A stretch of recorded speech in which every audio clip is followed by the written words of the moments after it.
Change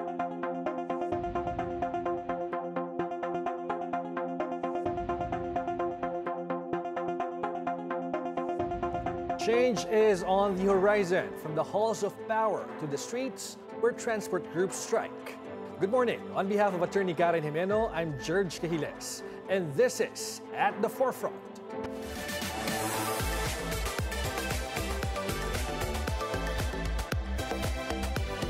Commuting is never easy. The transport strike puts both drivers and passengers to the test. What does transport groups hope to achieve with this protest action, and how will it affect their daily ride to work and to life? With us this morning, President of Manibela, Mar Valbuena. Good morning, Mar. Good morning, Sir Greg, at good morning po sa lahat ng ating mga kababayang Pilipino na pinagsasamantalahan nitong mga korap na politiko. Okay, sige, tingnan muna natin, Mar, saan kayo nakapwesto ngayon at gaano ba kalaki ang grupong kasama mo ngayon? Ang pagtaya po namin nasa 300 to 400 na po kami rito. Sir Greg, yung iba kasi may mga iba-ibang strike center pa kaming ikinasa. Kaya po hindi namin nakasama dito sa PhilCOA.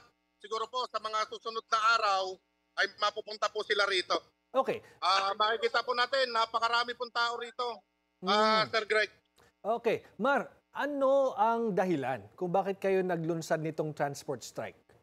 Tayo po ay sawang-sawa na sa korupsyon na kung saan, Sir Greg, itong ating mga kasamahan, maghapon, magdamag na naghahanap buhay, tapos po ay ikukurap ang kakasino lang nitong mga kurakot na nakaupo sa gobyerno at mga contractors na walang ginawa kundi magpayaman lamang sa kabandang bayan sa pawis ng ating mga mahal na manggagawa at mga tsuper na naghahanap buhay, bumibiyahe sa araw-araw. Oo, kasi napakahirap mapanood, no, Mar, na ganito kalawak yung sinasabing korupsyon sa pamahalaan when you, drivers, operators, are having a hard time. Nahihirapan kayong makapag-kumita ng pera, no, sa araw-araw.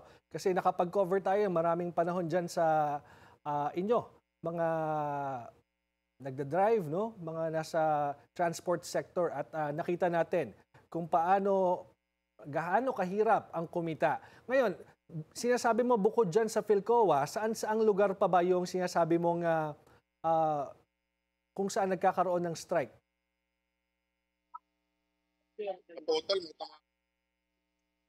Mar, saan-saan pa yung mga lugar bukod dyan sa PhilCOA kung saan nagsasama-sama kayong mga miyembro ng Manibela at nagsasagawa nitong transport strike? Opo, Sir Greg. Ay, oo, Mar. Si George to, naririnig kita. Saan-saan lugar pa ay itong isinasagawang transport strike? Ito, mapayag po natin ginagawa itong ating transport strike. Marami naman pong kapulisan dito at ang dipos po ng di ko lang po masyadong marinig. Pasabi naman, huwag masyadong malakas doon sa background. Okay, sige. Ngayon nasa PhilCOA kayo, sabi mo marami namang pulis at saka dipos dyan. Pero sa ibang lugar, sa ibang lugar naman po, Sir Greg, ay payapa din, katulad ng Muntinlupa, Parañaque, Las Piñas, Pasig, iba pang parte ng Metro Manila at Calabarzon. Ano ang initial assessment nyo sa inyong ginawang transport strike? Kanina nakita natin, masakit man pong sabihin, talaga pong marami po hindi man siya 100% na na-paralyze at hindi naman po talaga ito yung gusto natin mangyari. Yung atin pong mga kababayan ay hirap pa rin po talaga sa pagsakay. So anong reaction mo ngayon dito sa deployment ng mga libreng sakay ng pamahalaan, mga bus at truck? Tama lang din po yan, pero hindi natin siya matatawag na libreng sakay dahil nga po galing din po ito sa pondo ng ating taong bayan. Okay. So hanggang kailan magsasagawa ng strike itong Manibela? Hanggang Friday po kami nakakasa, Sir Greg, sa buong bansa. Nationwide transport strike po ito at inaasahan po natin na mas malaki pa po bukas dahil magsasanib puwersa na po kami ng piston. Okay. So simula bukas, pati ang piston ay magsasagawa na ng kanilang protesta. Tama po kayo, Sir Greg. At Oo. tinitignan pa namin sa ngayon kung saan kami pupwesto bukas, kung magsasama ba kami o may iba pa kaming mga strike centers. Pero definitely, tuloy-tuloy lamang po ito. Okay. Panawagan sa kontra korupsyon. Araw-araw, nagkakarga kami ng diesel na hindi bababa sa 30 liters. Mhm. Ang inaambag namin, value-added tax at excise tax combined, 500 pesos a day, 15,000 pesos sa isang buwan, at 180,000 pesos po sa loob ng isang taon na kinukurakot lamang at dinadala sa mga ghost project ng ating pamahalaan at ng mga contractors. Pinangkakasino at ginagamit sa pondo ng karangyaan ng mga pamilya nito. Anong end goal? Anong gusto nyong ma-achieve sana sa pagpapakita ng ganito kalakas na puwersa? Gusto natin ipakita sa ating pamahalaan na seryoso tayo sa panawagan na tigilan na ang korupsyon at ilaan ang mga pondo sa pangkalusugan, sa totoong infrastruktura, sa pag-aaral, sa edukasyon ng ating mga kabataan at sa iba pang mga social services sa ating bansa na pakikinabangan ng taong bayan. Oo. May kinakasakasing malakihang protesta sa September 21. Kayo ba isasali rin dito? Opo, Sir Greg, tayo ay makikiisa at sa katotohanan, tayo po ay maglilibreng sakay pagdating po ng September 21 para sa mga pupunta po sa Luneta at sa EDSA.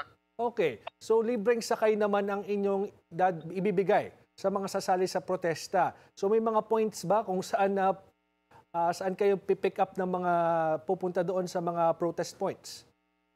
Ilalabas po namin ito sa mga susunod na araw, maaaring sa Biyernes, Sir Greg, para yung mga ruta ay malinaw po kung saan po sasakay yung ating mga kababayan.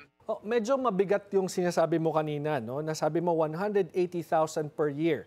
Kung pag-uusapan lang itong excise tax at saka value-added tax na inaambag ng bawat driver sa kaban ng bayan.